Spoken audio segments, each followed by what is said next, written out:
Oi, primeiro ano. E aí, tudo bem com vocês?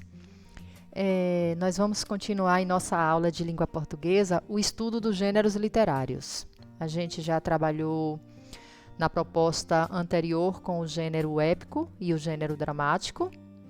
Hoje a gente vai trabalhar o gênero lírico. O gênero lírico, ele se consiste em o estudo da poesia, o estudo do poema. Vamos utilizar o livro didático e eu vou mostrando a vocês as páginas em que está o conteúdo que nós iremos abordar, certo? Então, bora lá. A gente começa aqui na página 34, entendendo o que é gênero lírico. O gênero lírico é uma categoria de textos literários em que o eu parte do seu mundo interior para expressar sentimentos de toda a natureza. Então, o amor, o ódio, a saudade, o horror, a paixão. Então, é uma categoria de textos literários. Então, um conjunto de textos que tem em comum que um eu poético, uma voz poética, que parte da sua subjetividade, do seu interior, para expressar alguns sentimentos, para mostrar alguns sentimentos. Super simples essa definição, não é? E de onde vem o nome lírico? O nome lírico é originário de um instrumento musical usado para acompanhar os cantos gregos. Então, os cantos, naquela época, eles eram acompanhados por um instrumento bem suave, um instrumento bem sutil, um instrumento de cordas. E os cantos, eles se tornavam mais suaves, mais delicados.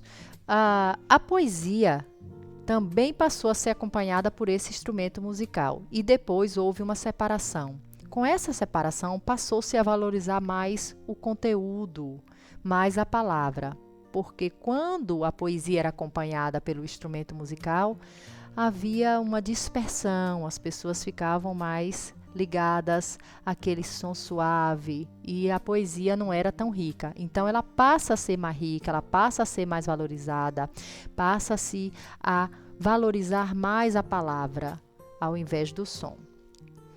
Certo? O gênero lírico é a expressão do eu. Ainda na página 34, a gente vai compreender esse eu, quem é esse eu. Então, na poesia lírica não existe figura do narrador, não é? No poema, não há necessidade, não precisa. O poeta expressa seu mundo interior, sua subjetividade, os seus sentimentos, o que ele está sentindo, falando em primeira pessoa, por meio de um eu que não pode ser confundido com a pessoa do poeta. Então, é agora que a gente tem que entender isso, o que é o eu poético e quem é o poeta.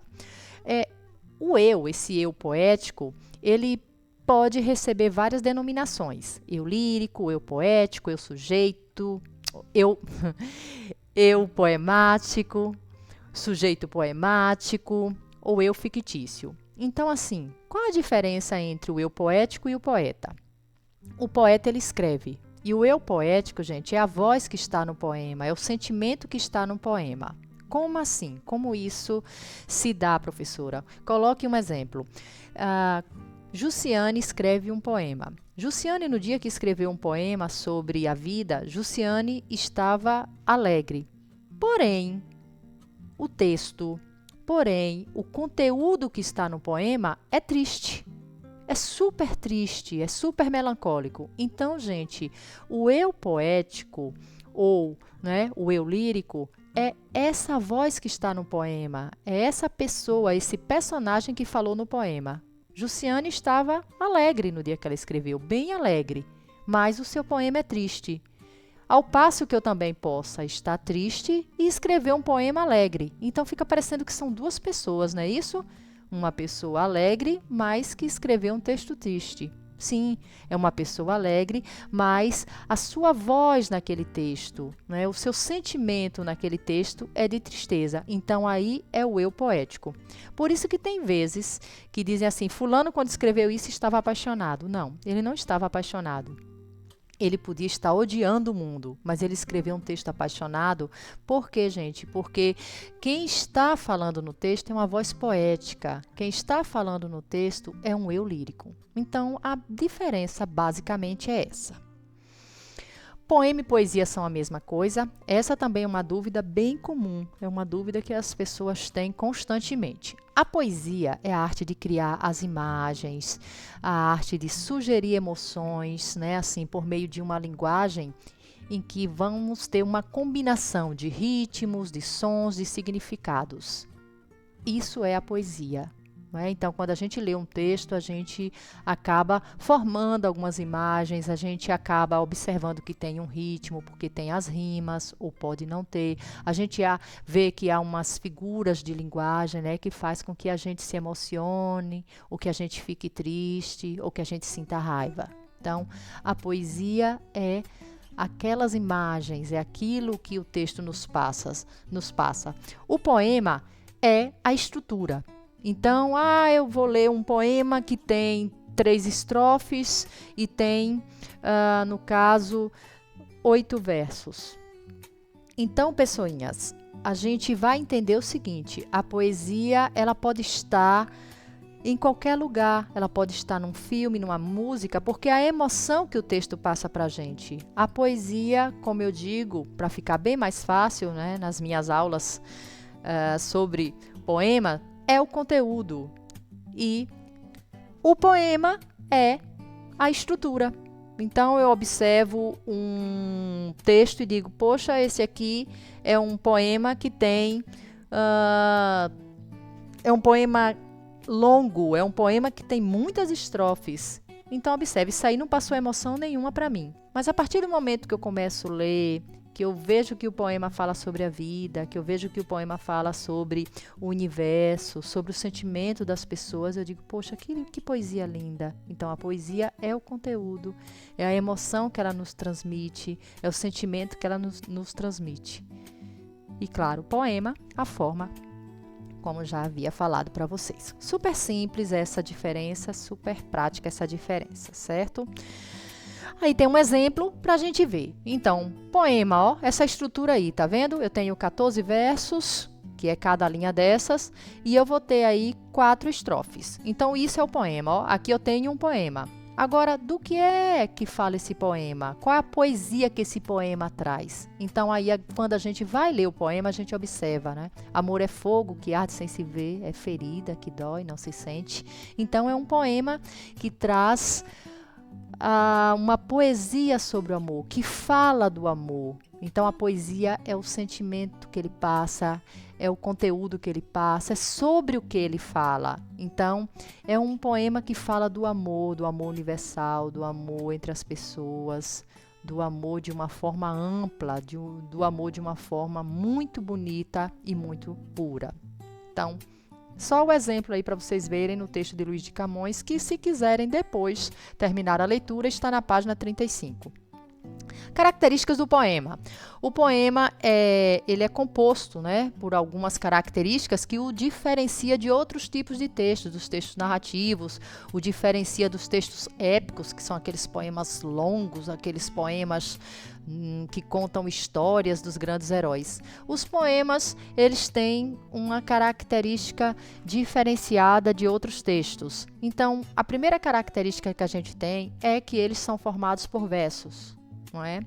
Então, cada linha de um poema a gente chama de verso. É também formado por estrofes. Então, o conjunto de versos que nós temos no poema são as estrofes. Super simples, não é? Linha é o verso, estrofes, para a gente não confundir, são os conjuntos de versos, aqueles parágrafos que contêm os versos. A métrica.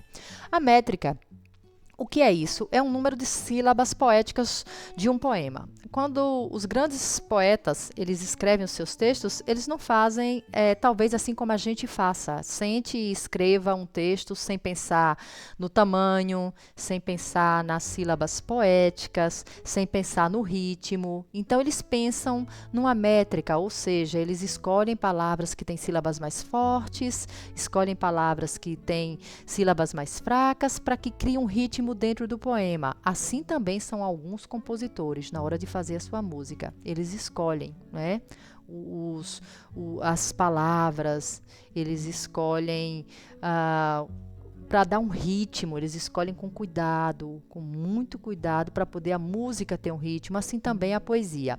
A gente não vai aprofundar o estudo da métrica aqui, porque ele é um estudo mais complicado. A gente vai ver isso futuramente, num outro momento, lá na sala de aula. Então, é só para vocês entenderem que a métrica é porque o poema, ele vai ter uma escolha nas palavras, que tenham sílabas fortes, sílabas fracas, e elas são colocadas ali, ó, propositadamente, para poder dar um ritmo ao poema, para poder dar uma sonoridade mais interessante ao poema. Então, isso a gente vê depois como é que faz toda a divisão, como é que essas sílabas são contadas, como é que essas palavras são escolhidas, certo? Rimas, todo mundo sabe o que é, né? Que são ou é a coincidência de sons total ou parcial entre palavras no final ou no meio dos versos. Então a gente tem a rima. As rimas, elas podem aparecer lá no final da palavra, de um verso, de uma estrofe, e elas podem aparecer também no meio. Aí eu tenho um texto, né, de Vinícius de Moraes: de tudo ao meu amor serei atento, antes e com tal zelo, e sempre tanto, que mesmo em face do maior encanto, dele se encante mais meu pensamento. Observaram que tem uma sonoridade? Essas palavras foram escolhidas, gente, assim, né? Propositadamente, para criar um ritmo, para ter uma melodia, e aí a gente vê que a escolha das rimas, não é? A escolha das palavras ficaram no final dos versos. Então eu poderia, ou se pode, o poeta pode colocar essas rimas no meio, como é o exemplo do outro texto. De repente do riso se fez o pranto, silencioso e branco como a bruma, e das bocas unidas fez-se a espuma, e das mãos espalmadas fez-se o espanto. Então observem, a rima já aparece no meio, ó. E tem poemas que são construídos todo assim. É mais difícil da gente observar, é mais complicado da gente perceber, mas é um recurso também utilizado dentro da poesia. Recorrência. O que são as recorrências? As recorrências, né, ou recorrência, é a repetição de palavras, de frases e de versos. Então, essa recorrência, ela vai trabalhar com a repetição proposital de versos ou a repetição proposital de palavras, certo? A gente vê recorrência na página 40 e a questão da rima a gente vê na página 39, se vocês quiserem dar uma aprofundada no estudo. Então, bora lá. Tem aí um texto chamado Trem de Ferro, que é de Manuel Bandeira, e eu já destaquei aí as repetições para vocês verem o que são essas recorrências. Essas recorrências usadas nesse texto, elas foram colocadas intencionalmente para dar um sentido de movimento do trem. Se vocês lerem isso aí rapidamente, café com pão, café com pão, café com pão, observe que lembra a questão de um trem, o barulho, né, de um trem, de uma locomotiva. Então, a recorrência, ela é utilizada para que ganhe um ritmo diferente o texto, para que tenha um ritmo diferente o texto, para que tenha uma intenção sonora, para que o texto, não é, seja altamente poético. Então, existe aí também outro trecho que diz muita força, muita força, muita força. É um texto que também vai lembrar um movimento, né, do trem. Parece uma onomatopeia, mas a gente vai deixar esse estudo para depois, para vocês entenderem do que se trata, certo? Na página 40, nós temos a leitura de um texto que diz: tudo escapa aqui dentro. Esse texto é de Bruno Zeni e é um texto que tem também, se vocês analisarem, aí recorrências. Não é? Eu já destaquei também para que vocês possam olhar, para que vocês possam perceber, e há recorrências no texto. Aí vocês vão me dizer assim: professora, mas isso é um texto poético? Sim, a gente tem uma categoria de texto chamado prosa poética. Então, não quer dizer que todos os textos poéticos, né, eles tenham que ter versos, eles tenham que ter estrofes. Existem textos que eles são narrativos e eles trazem poesia. Se a gente lê esse texto, a gente vai ver que há uma expressão do sentimentalismo, que há uma expressão da dor do poeta, que há uma expressão do sofrimento do poeta. Então, é um texto narrativo, ou melhor, não narrativo, é um texto em prosa. Em prosa, gente, é porque ele não tem versos, é porque ele não tem estrofes, é porque ele é constituído por parágrafos, ou seja, o texto, né, ele vai de uma margem à outra do papel. Ele não tem versos, não tem estrofes, ele vai, de uma margem à outra, como a gente pode observar aí, e ele tem poesia dentro do texto. Lembra que eu falei o que é poesia? Poesia não é a estrutura, poesia é o sentimento que o texto passa, é o sentimento que o eu lírico quer passar para a gente, é a dor, é o sofrimento dele, é o horror, é a paixão, é o que ele vai passar dentro do texto. Então eu posso ter poesia num quadro, eu posso ter poesia numa paisagem, eu posso ter poesia num filme, não é? Se a poesia é o sentimentalismo, se a poesia é a emoção que aquele elemento me causa, eu posso ter poesia em uma pessoa. A gente poderia olhar para uma pessoa, né? Essas pessoas que são assim, são pessoas boas, são pessoas lindas, lindas no sentido de sentimento, não é? De interior, e dizer assim, poxa, você é uma poesia. Então, a poesia ela pode estar presente em qualquer lugar, gente, em qualquer situação, em qualquer contexto, certo? Espero que tenham compreendido. Está tudo no livro de vocês. A gente agora vai para a proposta de atividade que vai seguir em anexo, tá bom? Boa semana para vocês, bons estudos e fiquem com Deus.